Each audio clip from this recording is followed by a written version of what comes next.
Welcome to the show. Coming up, Terry McCrann on how the coronavirus is going to hurt the economy, and the Sydney Gay and Lesbian Mardi Gras.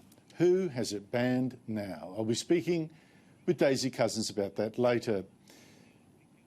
But first, what has Labor done? It's global warming policy. Let's put aside the arguments about whether global warming really is that dangerous and whether we should even try to stop it and whether we can even stop it at all. You know my position. Let's put that aside. What I can't understand is Labor now trying to sell you a global warming policy to stop it that will be hugely expensive and without telling you the cost. It's their plan to cut our emissions to zero in net terms in just 30 years. And not just emissions from power stations, but from factories, from farms, cars, planes, ships, everything. Net zero. But when you ask the cost of this massive promise, the Labor leader often gives this non-answer, answering a question with a different question. The Business Council of Australia speaks about $22 billion of investment a year. Is that about right? A year. That's the Business Council's assessment.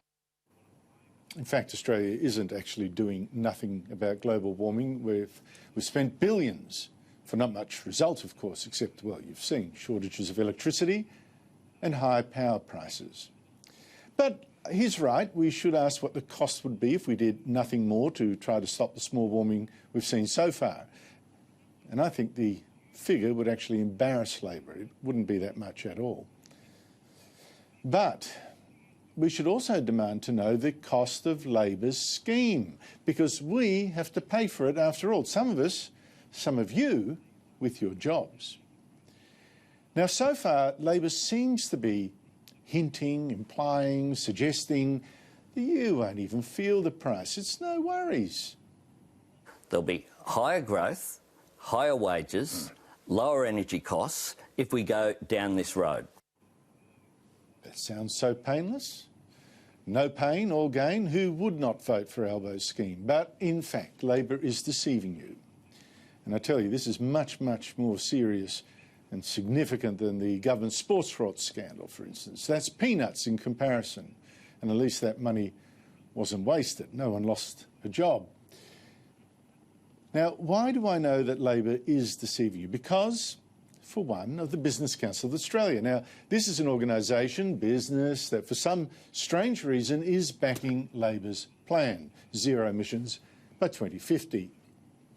Now, to be fair to the Labor leader, Anthony Albanese, he will, if really pushed, talk about the Business Council's endorsement and what the Council thinks we will need to spend to do what Labor wants. The Business Council of Australia speaks about $22 billion of investment a year. Is that about right? A year. That's the Business Council's assessment.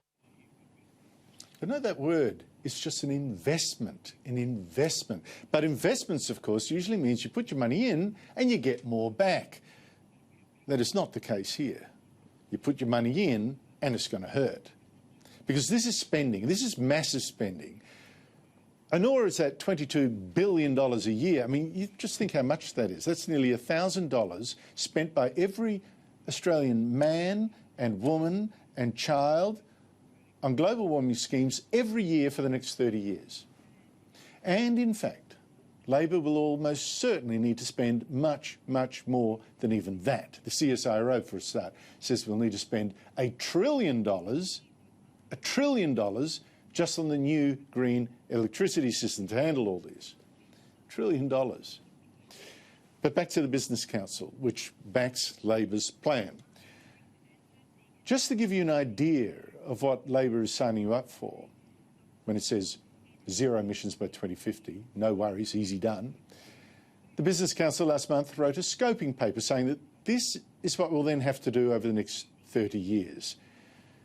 Spend, for instance, governments and business spend the $22 billion a year of investments, Also, go for nuclear power, which is no emissions. Nuclear power, but that of course is what Labor will not do, which means other costs elsewhere. We'll have to replace every one of our 20 million cars with electric ones, says the council. Mind you, this at a time when we're already short of electricity to charge them because of these climate schemes. The Business Council says also we'll need to replace our 400,000 trucks with electric trucks. And with our distances, these include long-haul electric trucks that no one has invented and is unlikely to for some time. Our ships, including Navy ships, we'll have to do something with them, perhaps make them nuclear. Aeroplanes, that's too hard at the moment. As the Business Council says, doing something about planes and ships will require significant new technology development, which it says is more than likely we'll need to import that. In other words, heaven knows how we'll cut those emissions, but we'll have to buy something from overseas. Are you getting the picture about the costs? And I haven't even gone through the whole lot. I mean, how about cutting our emissions on farms? Our 85,000 farm businesses. The Business Council says, well, we'll have to do that because they're 13% of the country's emissions. You've got to do something there. You know, thanks to all those pigs and those cows and all that rice growing, the fertilisers, all those emissions. So who's going to pay to cut those? The farmer? The consumer, certainly, I know that. What do you think is going to happen to food prices, do you think? Not to mention your electricity bills, your transport costs, and the lowering of growth. I mean, in New Zealand, they've got a similar plan to Labor, except they've carved out the farms and all that because they don't want to commit economic suicide or political ones.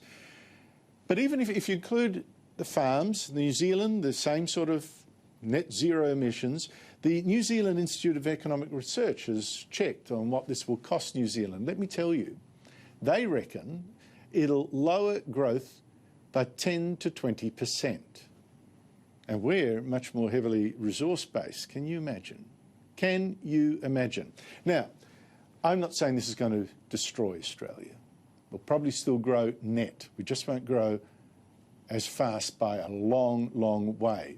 But look how weak the economy is. Maybe we will go into recession. Now, I'm not going to exaggerate. We're not going to go back to the caves or the mud huts, as one Nationals MP claimed.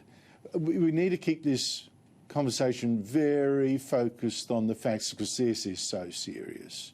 This is your money. This is your children's jobs. This is our future. And to think and to imply that Labor's plan won't really hurt is a lie. And not to tell us the cost, that is the greatest con.